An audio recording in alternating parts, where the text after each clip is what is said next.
Hello, everyone. Welcome to my live stream. I hope you've had a wonderful, beautiful day. I know it's evening and nighttime for those of you in the West, but welcome. Now, what am I talking about? Money. We are going to be touching on the stock market. We're going to be talking about tariffs. I'm going to be going over a few different things, and I have some unique insights as usual to make you guys think. So welcome to my live stream. If you don't know who I am, my name is Tara. I love history. I love economic booms, following business cycles, geopolitics, and I love helping you think about things from a very unique perspective. My ultimate goal is that you can ride every economic boom so you have generational prosperity. Did you hear me? Generational prosperity instead of generational poverty. It's a simple formula to understanding money. So if you don't know this, money does not disappear. Money moves, money shifts. So if you're able to avoid economic recessions and align yourself with an economic boom, you actually can stack money consistently instead of taking these losses. Last but not least, this is educational. This is informational. This is not entertainment. So if you do not have your thinking cap on, I'm going to tell you, you need to scroll. Next, I have a moderator. She mutes and blocks viciously. So if you're not focusing, you're not paying attention, if you're a distraction, don't be a baby when you get muted or blocked. And last but not least, I need hearts, okay? I'm trying to teach you guys some simple things about business cycles and economic and generational prosperity. And I need to see that love because we put a lot of work into the Hello Dublin. We put a lot of work into the topics we come to you with. So all I need is a string of hearts consistently. Okay? I'm a demanding woman. Give me 50,000 and I will ensure that I get you thinking about things from a unique point of view. So welcome. Last but not least, keep your religious, your political, your racial, your gender preferences out of my live stream. This is solely about money.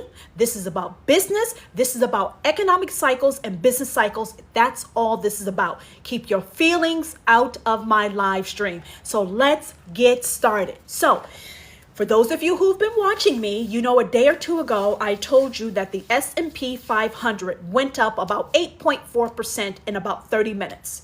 And come to find out that all of that rallying was based upon a social media message that was a hoax because the White House came out 2 days ago and said the information is not true. Now, lo and behold, let's fast forward to the future.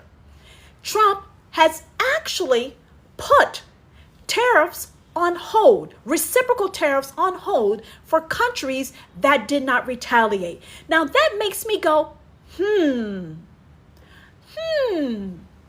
days ago, a social media post, good morning, hello Florida, a social media post was put out saying that Trump was going to put tariffs on pause. White House said it's not true. S&P 500 ran up about $4 trillion of, rallying within 30 minutes. Then it dropped. And then 2.5 days later, the Trump administration comes out saying, yeah, guess what? We've put tariffs on pause for 90 days for countries that did not have retaliatory tariffs against us. Now that makes me really think. And the first thing I'm thinking about is how in the hell am I sitting at 96 hearts? Guys, if you were asleep, you might not want to watch me. I need you to multitask. I need you to use that finger and use your mind at the same time, okay? My live stream is not about regurgitating information. It's about giving you unique insights that no one's going to tell you. Now, what this tells me is as follows. Was there a leak? Because how is it 2 days before the Trump, 2 to 3 days before the Trump administration actually puts tariffs on pause for 90 days, that information came out before? So was it a setup or was it a leak?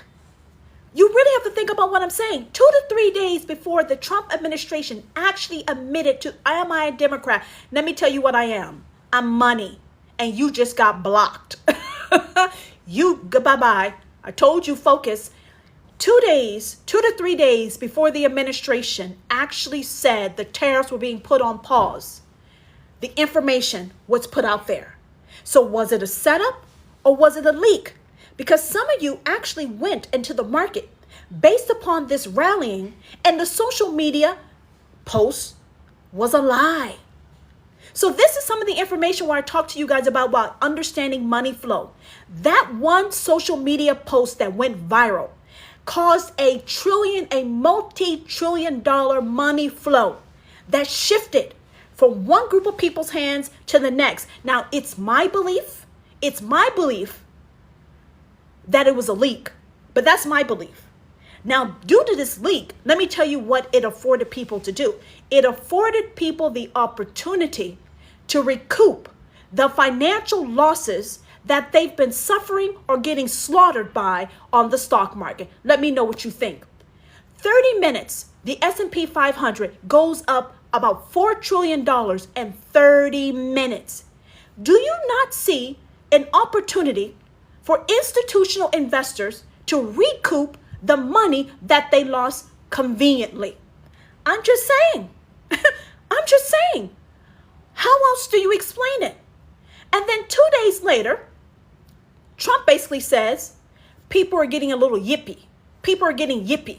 Now, what does it mean when the president, he told the whole world, everyone did have the opportunity. But let me tell you something about opportunity. To have opportunity to make money, you got to have time. You got to have the right timing. You see, most of y'all find out after the fact. The people who are making the real money, they were already set up with their finger on the buy button. By the time the rest of you got a whiff of what was happening, guess what? You were too late. Now, here we are. Tariffs are put on pause. The markets are rallying, and you guys think you're making it rain. You think you're back. You've gone back in time, okay? You didn't roll back time, and you think the good old days are here, right? How many times have I told you? If the fundamentals don't make sense, you need to proceed with caution. You see, all of y'all think, yay, he put it on pause. Listen, Mink, Trump is not responsible for the poor becoming poor. He's not responsible for the rich becoming rich. Let me tell you the difference between the rich and the poor. You see, the poor thinks everything is a goddamn scam. The poor thinks everything is a scam. The rich sees opportunity. Now, that quote is not from me. That quote came from someone else who is rich bitch. But I'm going to repeat this. When you present an opportunity to someone who is economically disadvantaged, they see it as a scam. They see it as a scheme. And they refuse to take action when the signs basically says CASH. Tap that screen.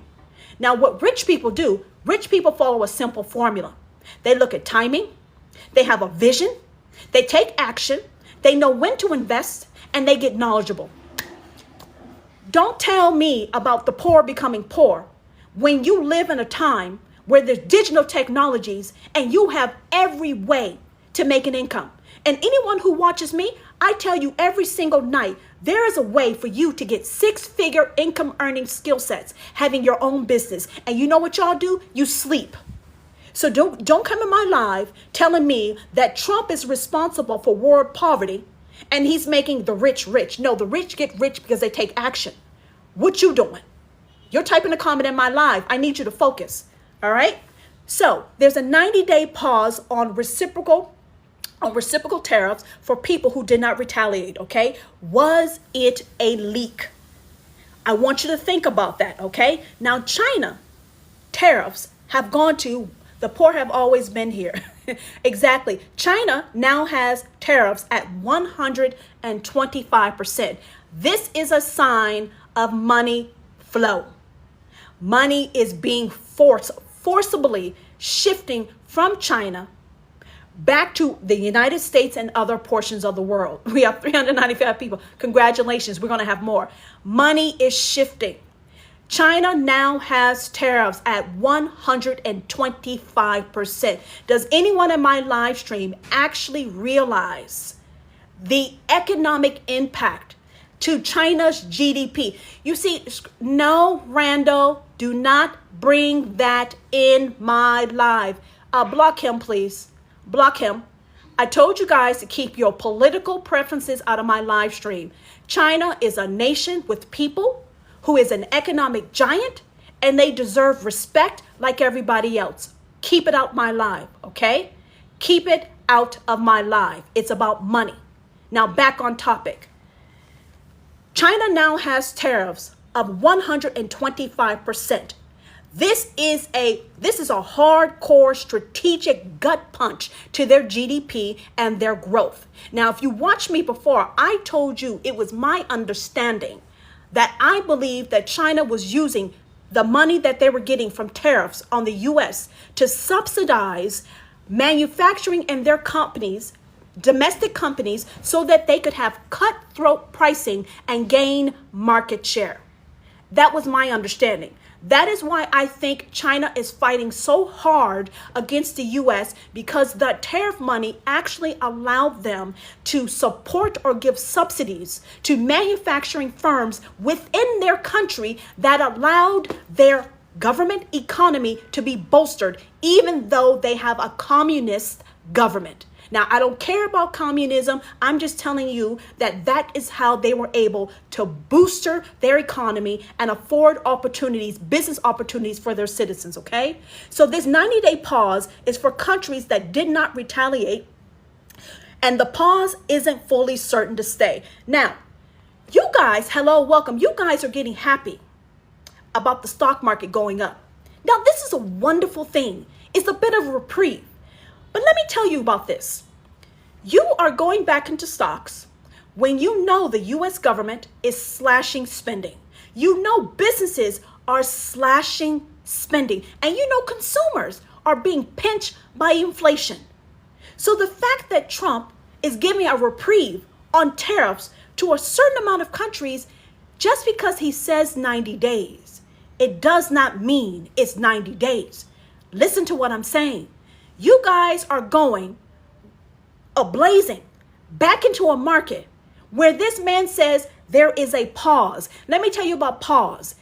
They can be unpaused. So before you put everything that you have into a market that is uncertain and we're still ironing out the kinks, don't you think you want to proceed with a little bit more respect on cash? Stop moving recklessly. The purpose of my live stream is to get you to understand history, geopolitics, economic cycles, and business cycles. When you take a bigger look, does it make sense for you to go in so hard, so deep, so quickly when you just saw the markets get wiped out like a tsunami? Now, that's my opinion. I believe cash rules everything around me. Okay, I want to repeat. I believe cash rules everything around me, and cash is king. So before you go put your money in a market that is clearly being pumped and dumped, I'm going to repeat. Tap that screen. Thank you for the gift. Before you go back and put your money into a market that I've showed you is being pumped and dumped, do you want to think about what I'm saying? I did say that. I said Wall Street's been pumping up the stock market off of business and economic fundamentals that do not make sense. I said it because you heard it. And they've been dumping it on you, and they've been playing with your money. So do you want to learn, or do you want to keep playing games? Just my opinion. So the stock market soars, okay? The S&P 500 went up 9.5%. NASDAQ went up 12.2%. That's a lot of money.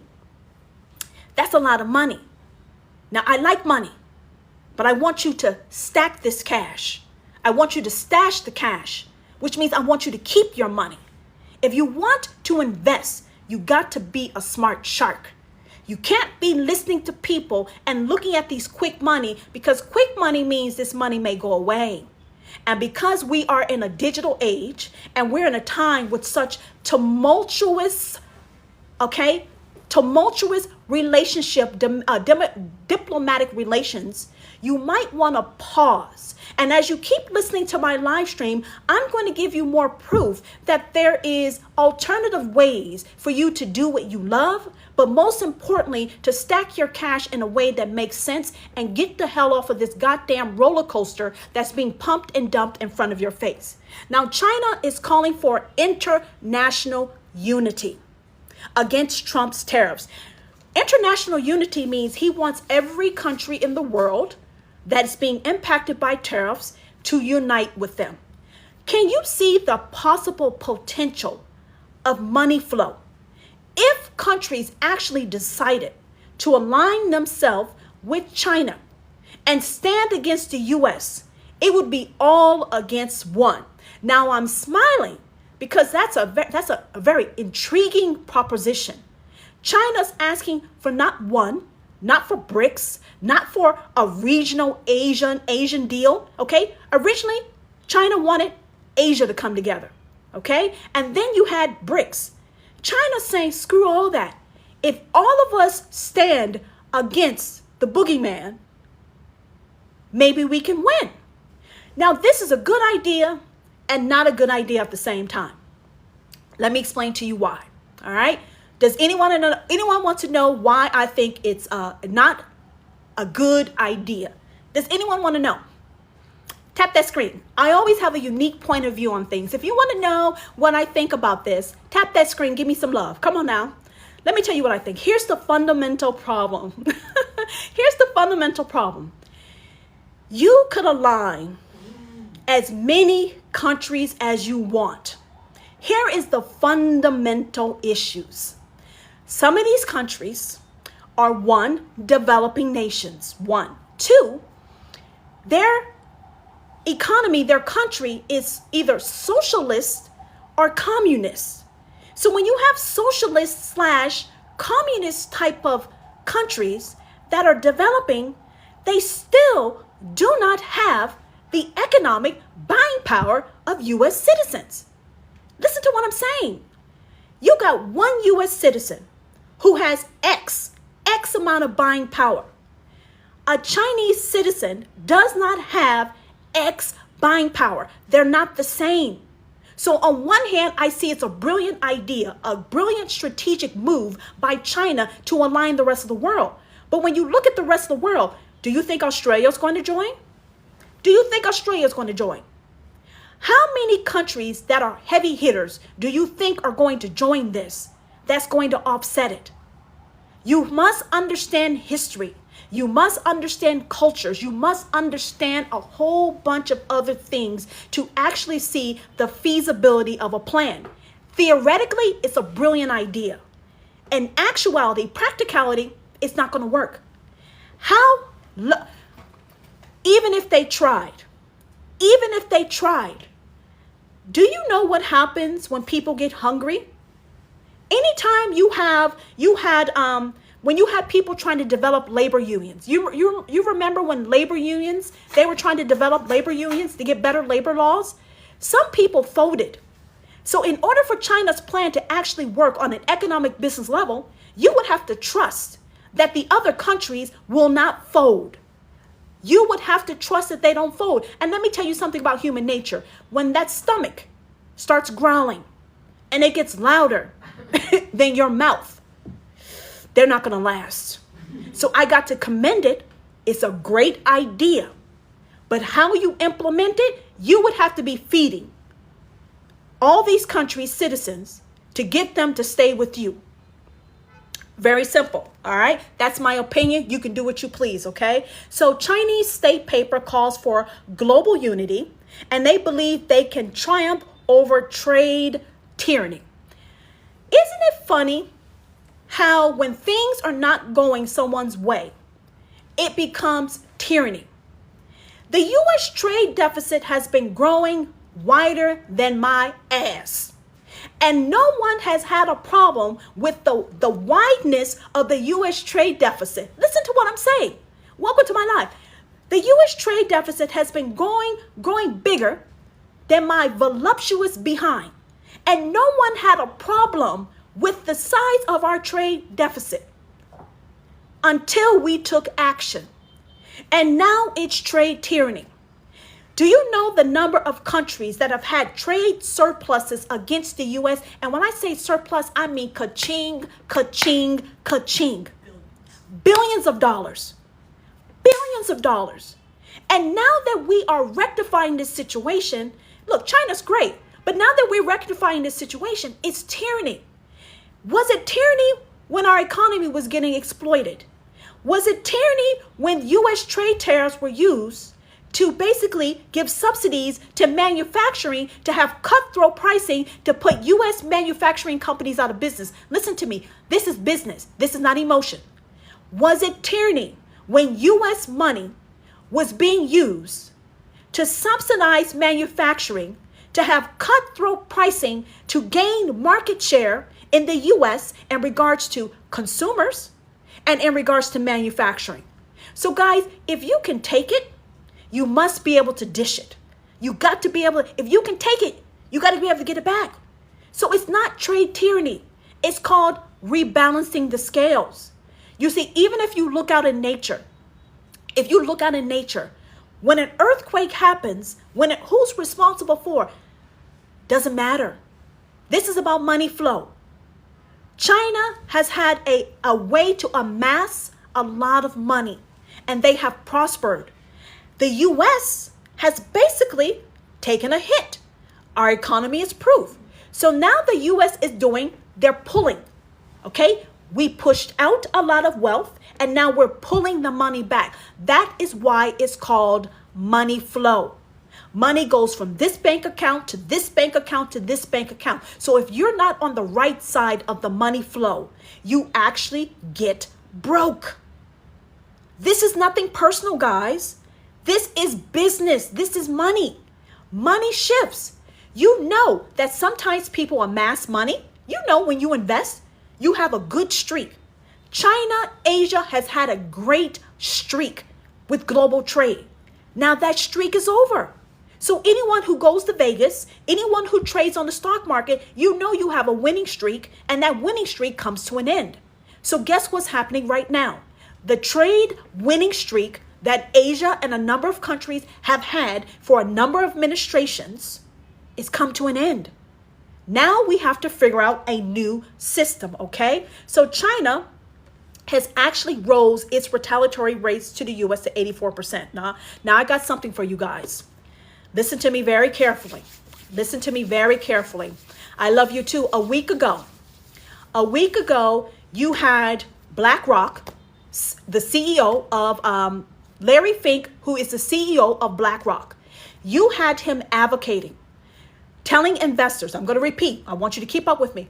BlackRock CEO Larry Fink was telling the world that you should pull your money, domestic and foreign investment, out of the U.S. and you should invest it in China. One, you had HSBC and Citibank also advocating for people to pull their money out of the U.S. and invest in China. Citibank had the audacity to actually say that the U.S. is no longer overweight and the U.S. is neutral. And then Citibank said that China went from neutral to overweight. So let me tell you what's happening. I'm giving you this background information. When I saw that information, I told my audience is as follows. If China and the U.S. are battling, do you think as a U.S. investor, putting your money into China, because Larry Fink and Citibank and HSBC said so, do you think your money would be safe? Let me tell you what I told my audience. China, with all respect, is a communist government. They are entitled to their belief system. Okay, first, it's a communist government. What does it mean when you have a communist government? It means the government has a certain level of power. They can make decisions like that. Now, why is this important? If China is battling with the U.S. and we have an antagonistic relationship, if I was China, I would shut down U.S. foreign investment and lock it into my country the same way, thank you, the same way we did it with Russians, we did it with Russia. When Russia and Ukraine went to war, the EU and the United States froze the assets of rich Russians, and we spent the money accordingly. Not because the rich Russians were involved in the war. They just happened to be Russian. So if you see a global trade war going on, and just because Larry Fink tells you to put your money in China and HSB and Citibank, do you actually think that is the wisest thing to do? Let me give you proof.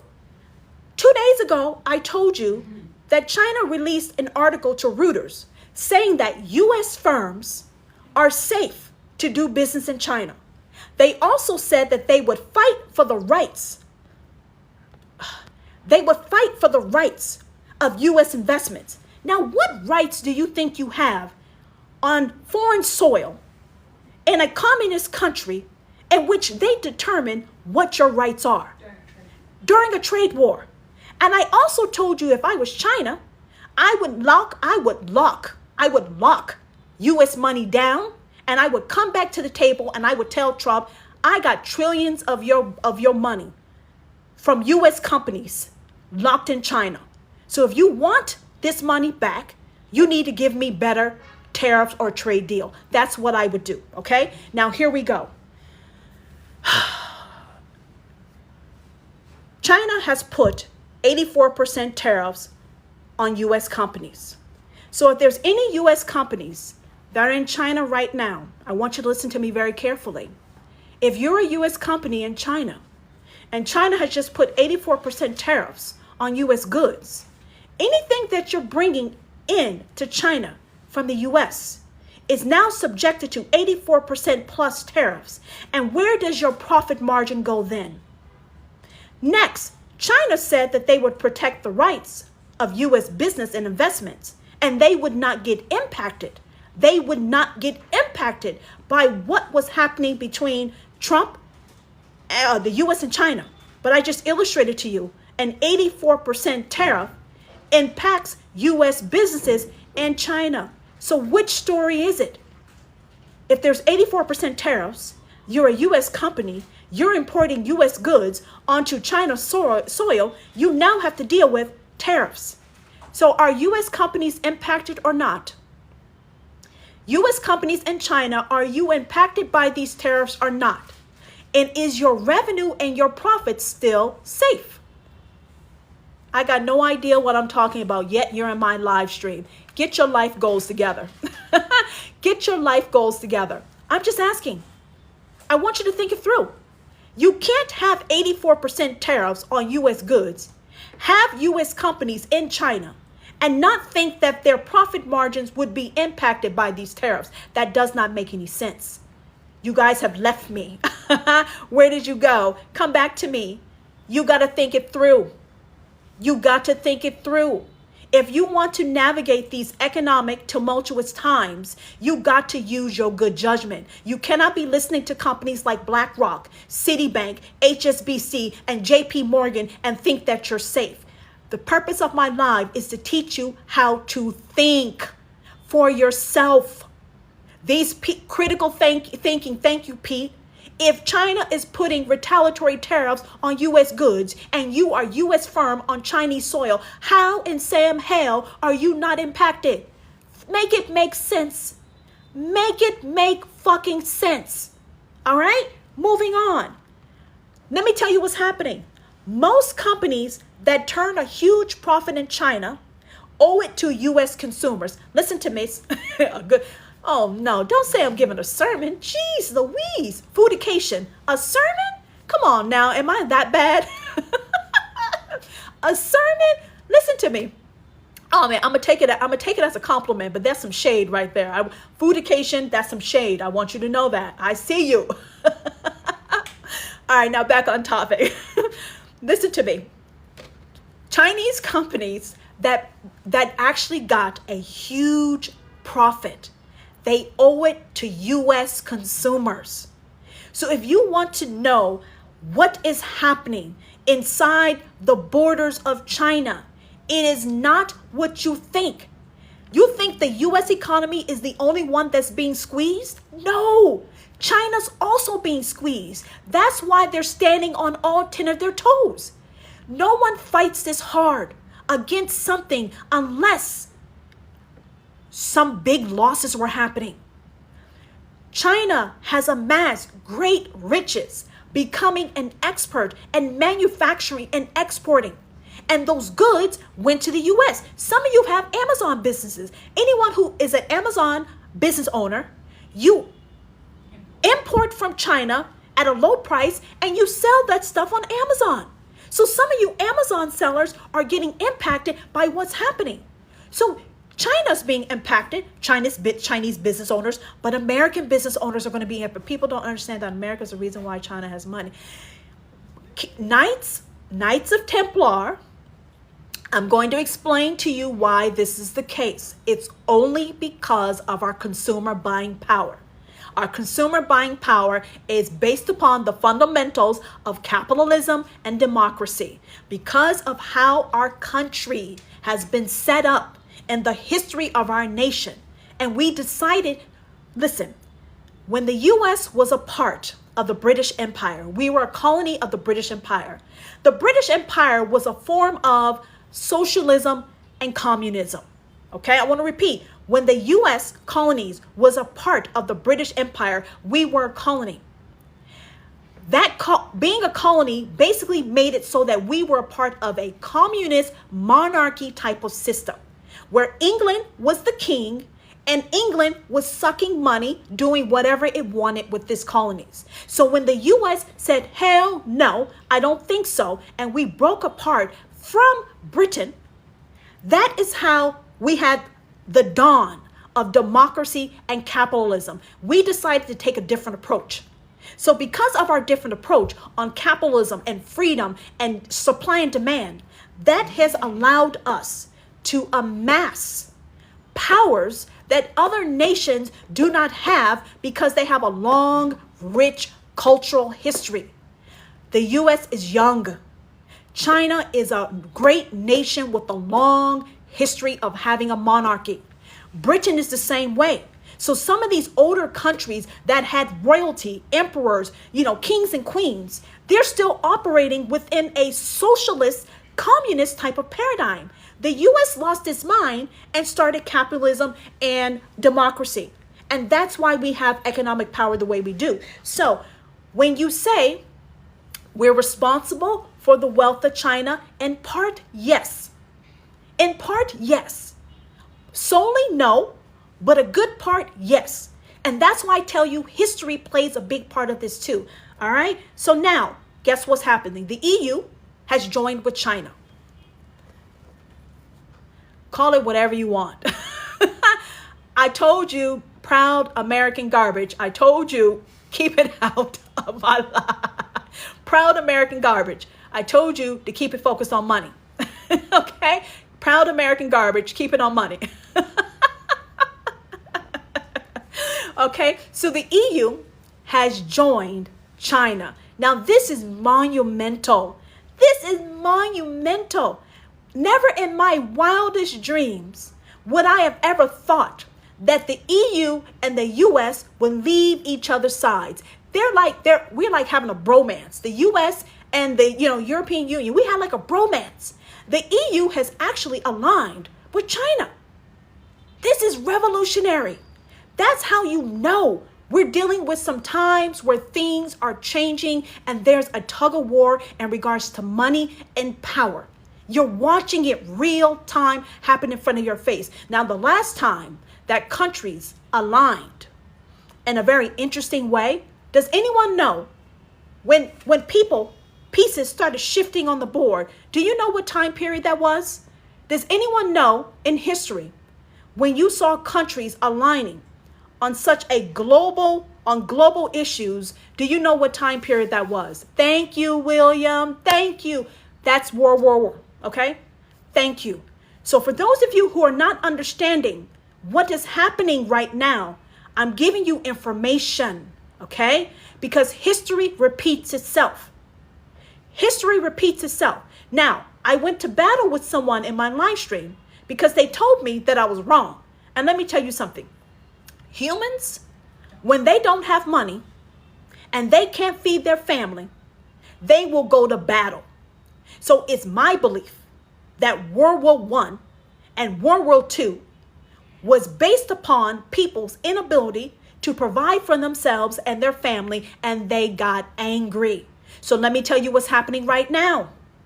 People are getting angry because of these tariffs. Their economies are being compressed.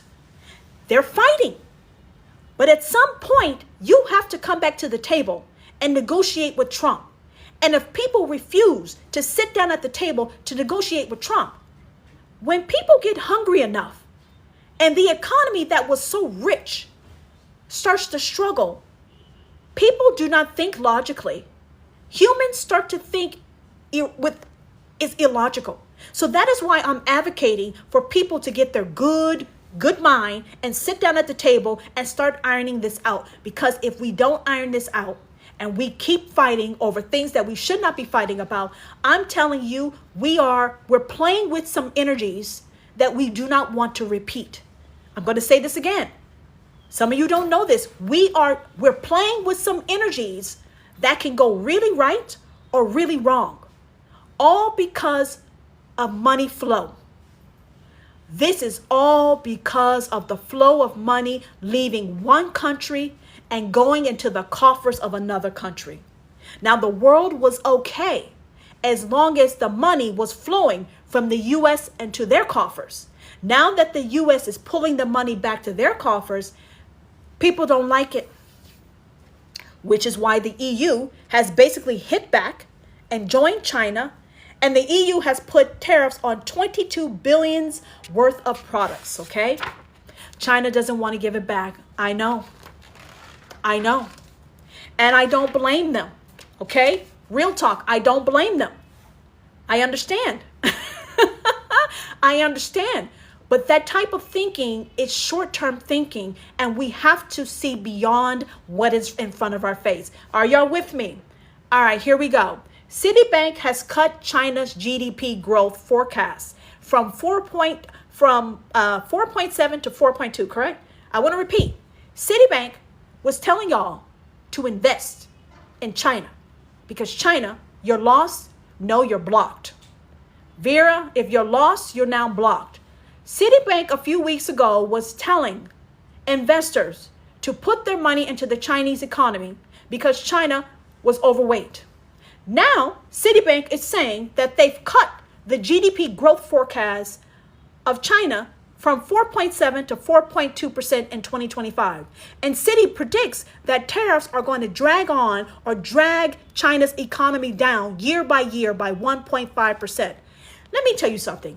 Do you see how these people changed their stories? Thank you for the gift. They changed their story. So for anyone who listened to Citibank 2 weeks ago and put your money over there, I've just illustrated to you, they change face. You're trying to tell me a world-renowned bank, such as Citibank, had such a limited forecast that they could not look at the economic fundamentals and tell you that China's GDP was not going to sustain this. Listen to me. Citibank is a renowned bank.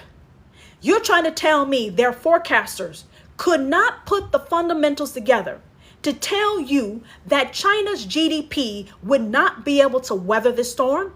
Anytime you have a bank, an investor, or institution saying one thing yesterday and another thing today, I'm trying to tell you, you need to think it through.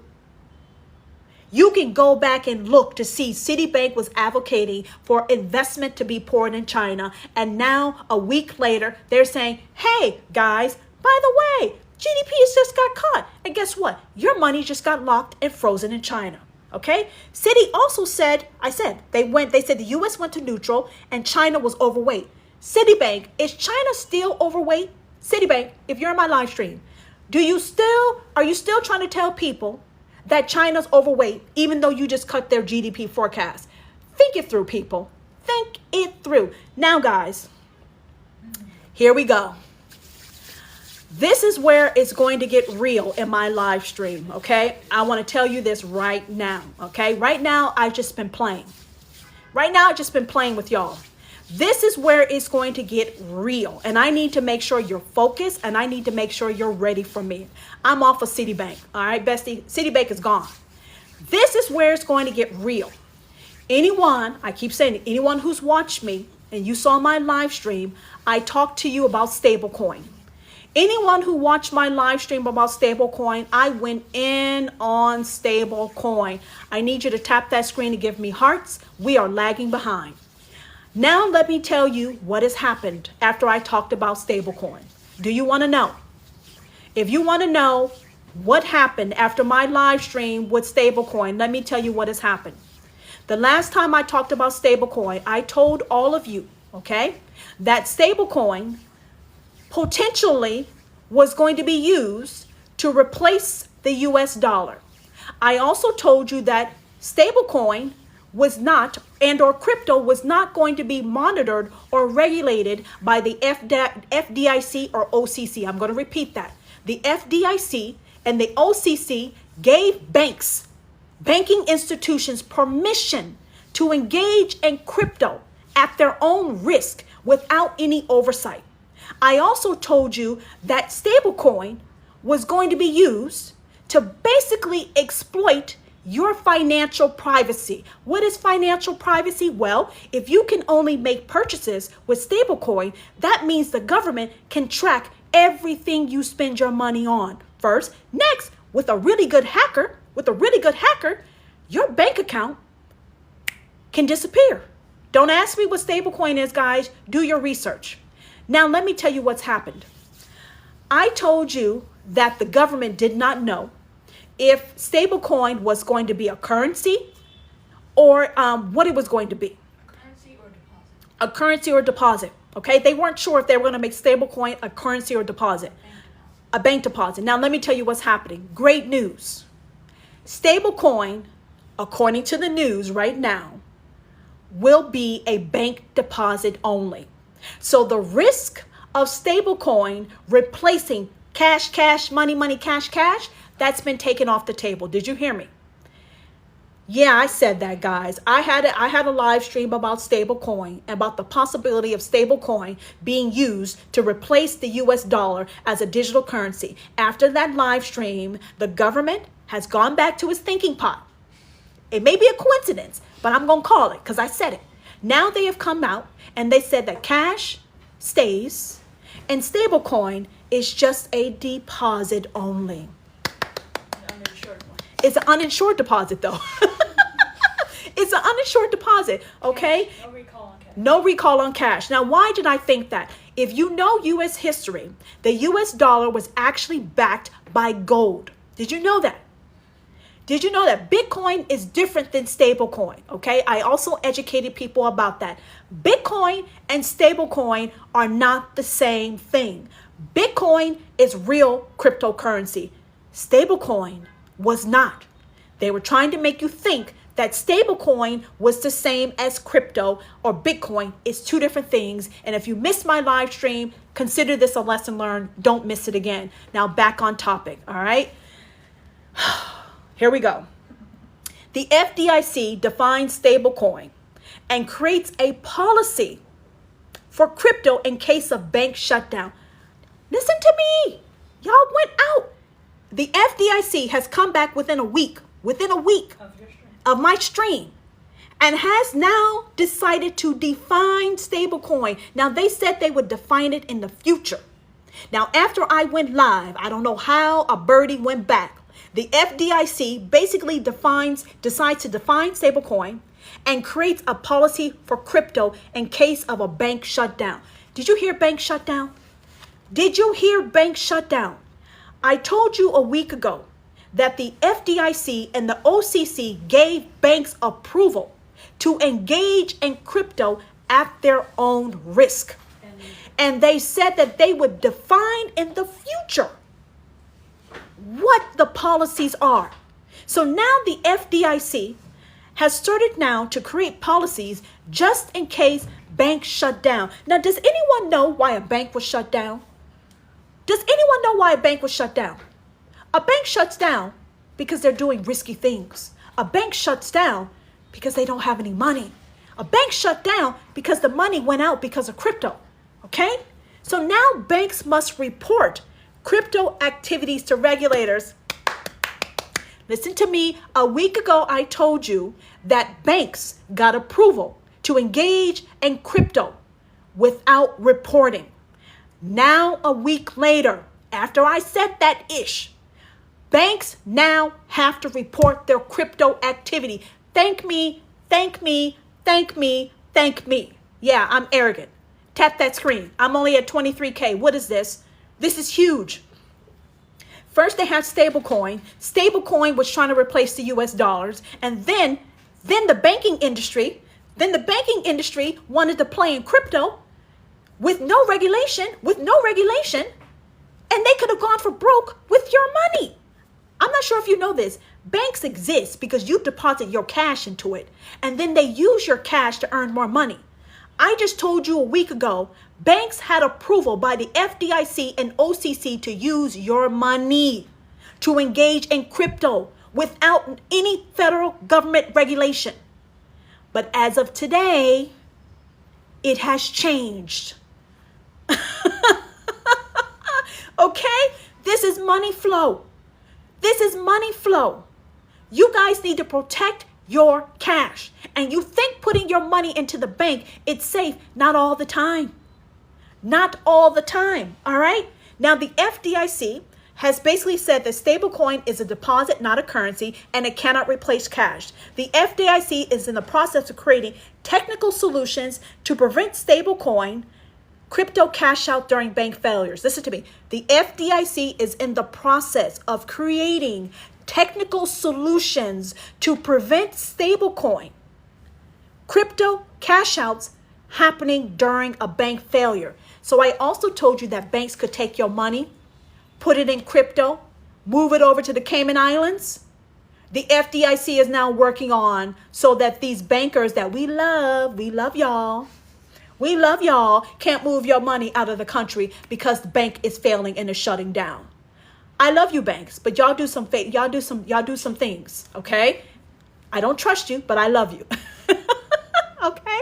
Now, guys, U.S. regulators, okay? OCC, no, kind of breathe. All right, here we go. I'm getting ready to take it up a notch.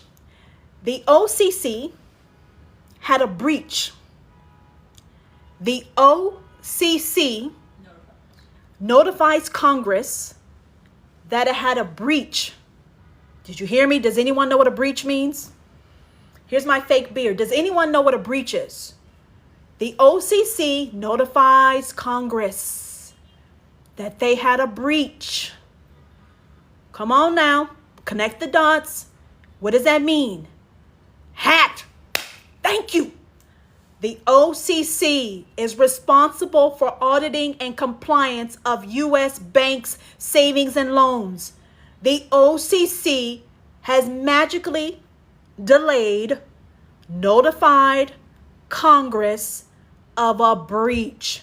Now, do you know what type of information the OCC has? I told you the OCC is responsible for banks, auditing banks, compliance of banks. Listen to me. The OCC is responsible for auditing banks, compliance of banks. The OCC was just hacked. Do you know what hack means? That means information was stolen.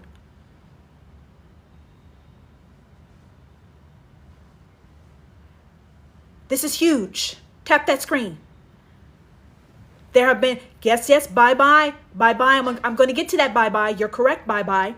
You're correct, bye-bye. I'm going to touch on that. There's been too many breaches. I believe they're connected. Did you hear me? There's been too many breaches within a short period of time. I believe they're connected. I'm getting ready to get to that. But I want to make sure you're following me. There's not enough people tapping that screen. All right? I need you to tap.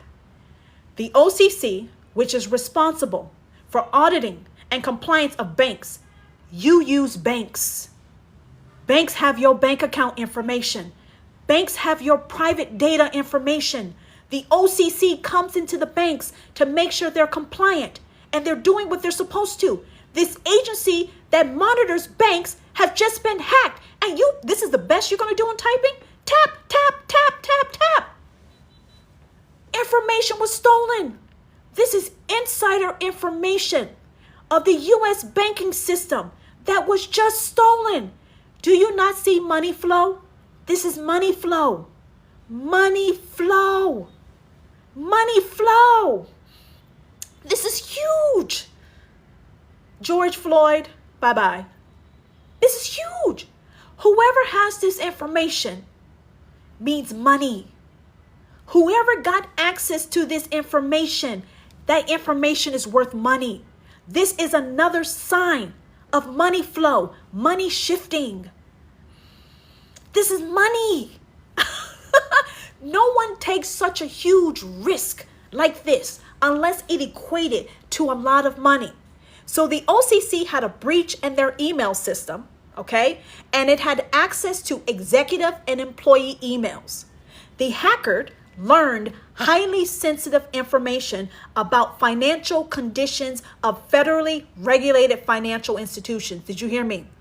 The hacker or hackers learned highly sensitive information about the financial condition of federally regulated financial institutions. Now let me seal the deal for you guys. Let me seal Art of Luxe Living. Let me seal the deal for you guys. Come on. Let me tell you this. I'm not done. The breach occurred February 11th. The OCC breach occurred February 11th. Do you know what month you're in right now? The breach occurred February 11th. That was before Valentine's Day. Okay? That was before Valentine's Day. We are in April.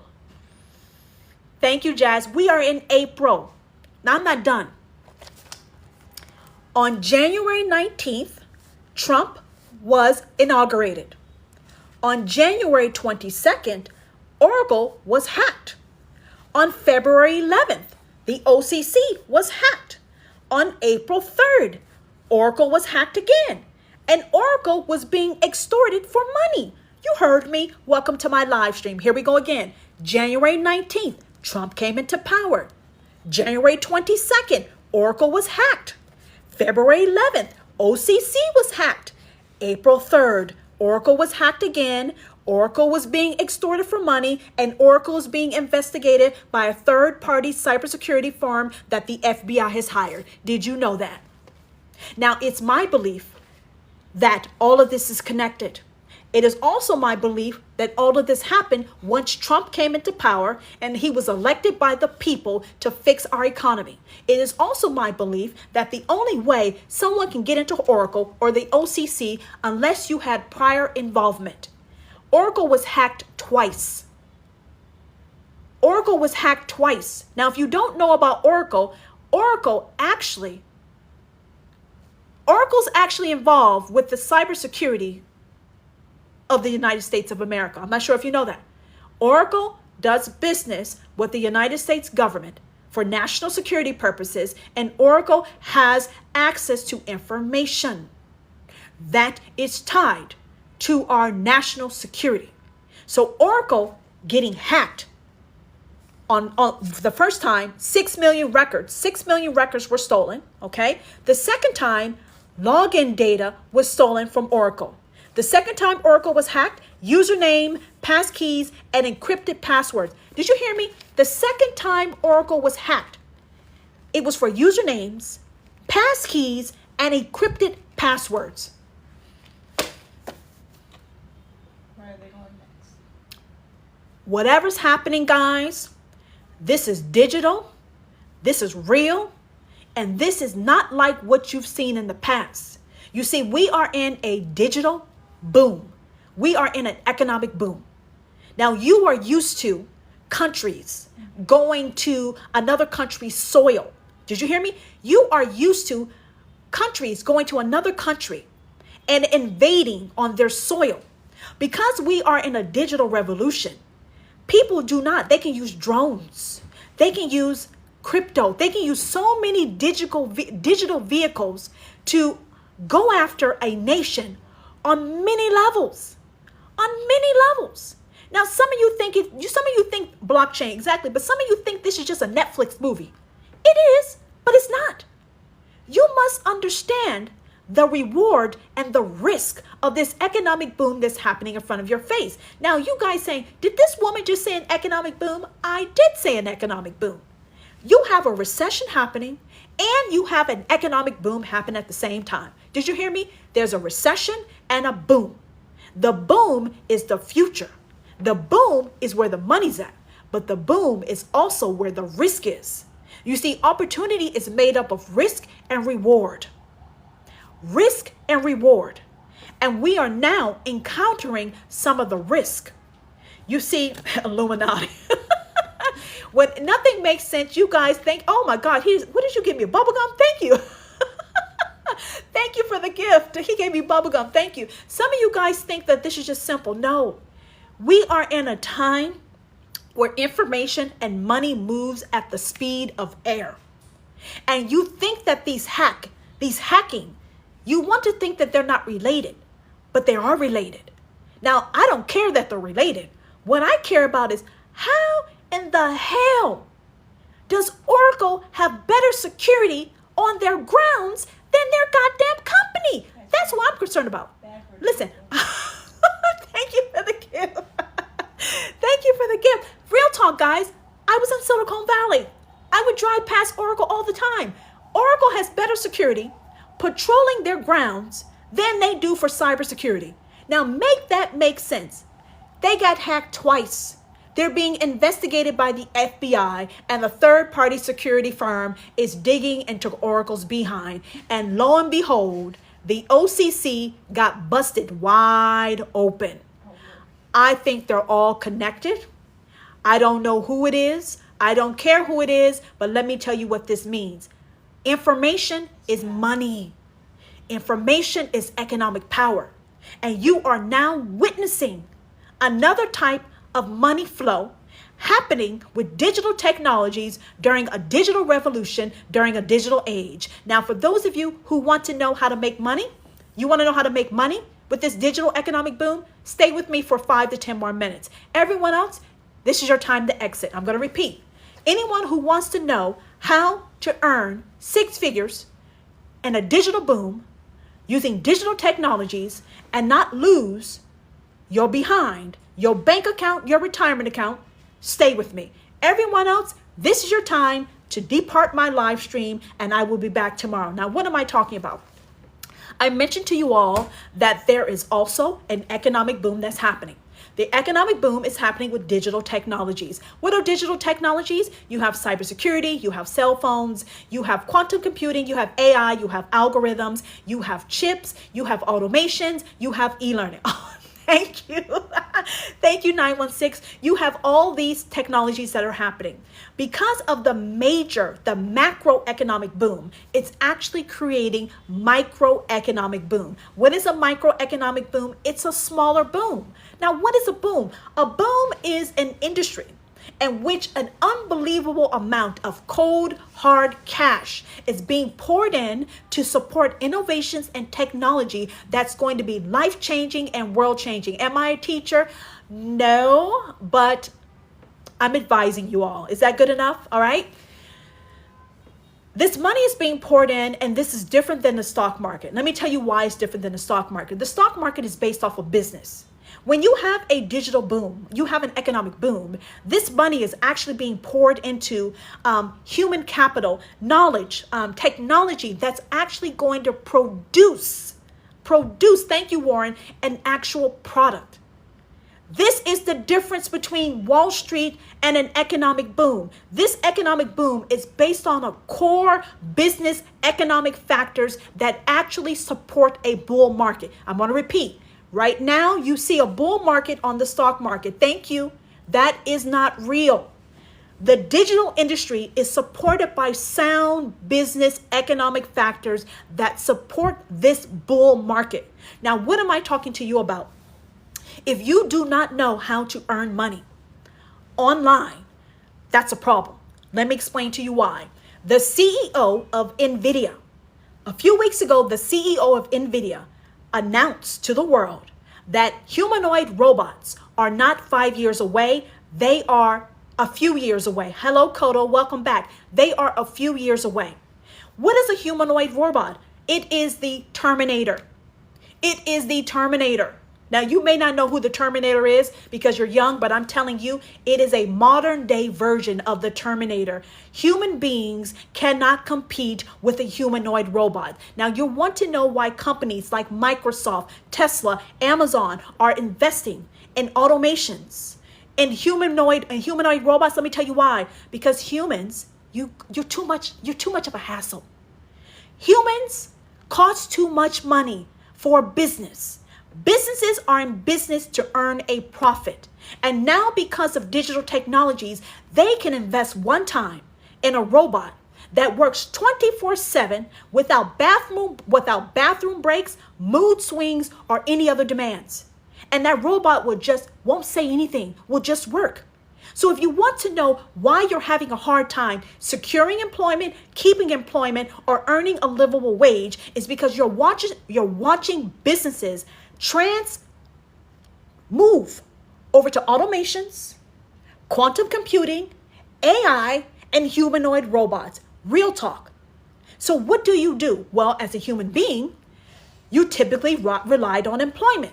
Employment is becoming obsolete. That is an old money system that is being destroyed in front of your face. Next, you say, well, I can file for unemployment by the government. If you don't know, Trump is slashing government spending. Now, what do? You need your own business. Now, typically, when you think of having your own business, you think you need a lot of money and you need a lot of capital. Wrong. Because of digital technologies, that is wrong. I told you at the beginning of my live stream, I will tell you the secret formula for riding one economic boom to the next. And let me tell you what that is. Right timing, investing in technology, and getting reskilled knowledgeable. You want an example? Let me tell you. Elon Musk. Elon Musk is one of the original founders of PayPal. PayPal was started during the dot-com boom. Elon Musk cashed out so much money from PayPal, some of you would be shocked. But let me tell you what Elon Musk did. He took that money and put it into another economic boom that was on the horizon. You want to know what that was? That was renewable energy. Elon Musk has hopped onto another boom. He's going to space and he's dealing with humanoid robots. So I've just given you an example of a real life rich person who's a little kooky, but he's brilliant. And he understands the premise of riding economic booms. Because if you ride an economic boom correctly, you go from stacking cash to more money, more money, more money. You with me? So what do? Because you don't have Elon Musk money. I'm going to tell you what you do. The e-learning industry right now, the e-learning industry is a part of the digital economic boom right now. The e-learning industry has no red tape, no gatekeepers, no licenses, no permits, nothing.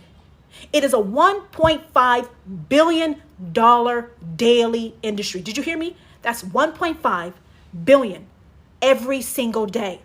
It is projected to double to $3 billion by 2027. That is a real boom because e-learning is not going anywhere. It's the future and it's here to stay. Now, how do you make money from an industry that is booming? Well, instead of being angry about AI and automations taking your job, you have to leverage those technologies to earn an income. I'm going to repeat this. Instead of being angry about these new technologies, like cell phones, AI, and automations, they exist to make your life easier. They exist to give you higher profitability. Just like Microsoft and Tesla is investing in these technologies for higher profits, you get to do the same thing, but on a smaller scale. There is a pre-built automated system, which means you plug in your domain name.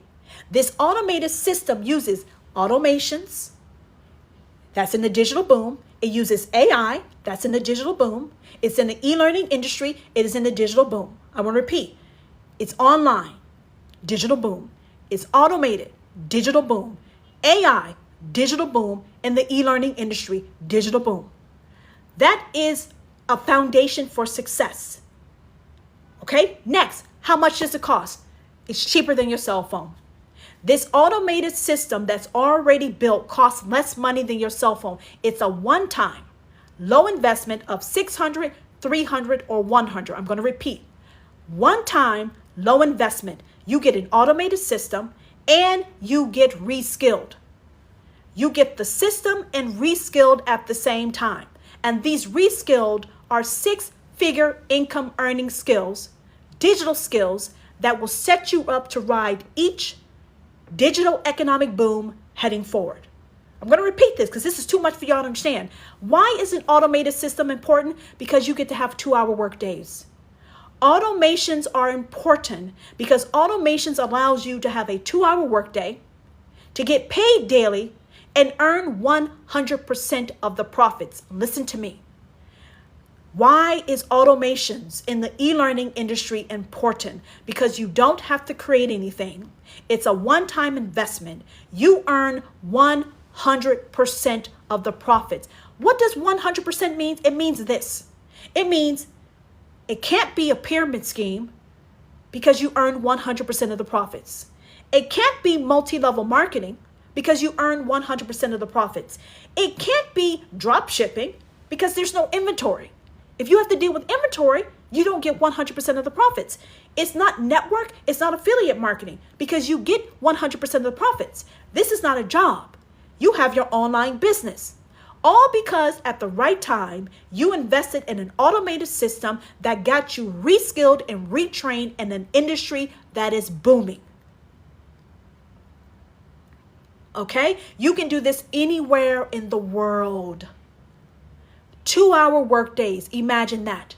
Using automations in the e-learning industry. Now, what is your education level? You can be a high school dropout. You can be a high school dropout or a former trader on Wall Street. You can be a professor. You can be a stay-at-home mom. You can be a cook. You can be a gardener. You can be a garbage collector. Please say again what companies to invest in. Marianne, invest in your own. Marianne, did you hear me? Stop asking me about how to invest in old money structures that are causing people to go for broke, because I'm trying to teach people how to invest in themselves and their own company. And matter of fact, don't block her, just mute her. You came in my live stream trying to ask me what companies should a person invest in when I'm trying to tell people you need to stop investing in other people's companies because you're not going to be able to get a job by them. And you need to have your own company that allows you to have 100% of the profits, a 2-hour workday, and daily pay. So why in the hell are you asking me such a foolish ass question as an intelligent woman? That's called a setup, guys. You just witnessed right now a real live pyramid scam by this woman asking me this question. Don't try me. Don't try me. You need to invest in yourself. I don't know what the future of the stock market is, but what I will tell you as follows. When quantum computing and AI come together, I will tell you this. I don't see the traders on the floor anymore. I'm going to repeat this. When quantum computing marries AI, I do not see Wall Street traders on the goddamn floor anymore. That's what's called to be a vision. It's going to replace them. Now, what do? You want to know how you do it? You go to my profile. There's no hidden fees, nothing. Just like your iPhone comes with a manual, just like your TV comes with a manual, just like your car comes with a manual, just like your lawnmower comes with a manual, this automated system is already built. You can have it up and running within 72 hours, 24 to 72 hours.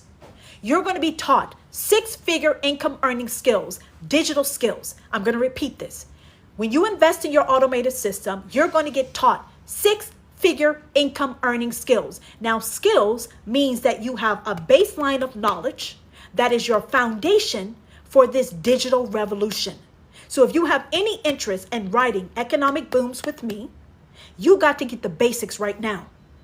If you don't know how to earn money from your cell phone, and this is a digital economic boom, how do you foresee being able to earn an income when jobs are going to robots, AI, quantum computing? You need to eat. You're not going to eat unless you earn an income. You can be a high school dropout.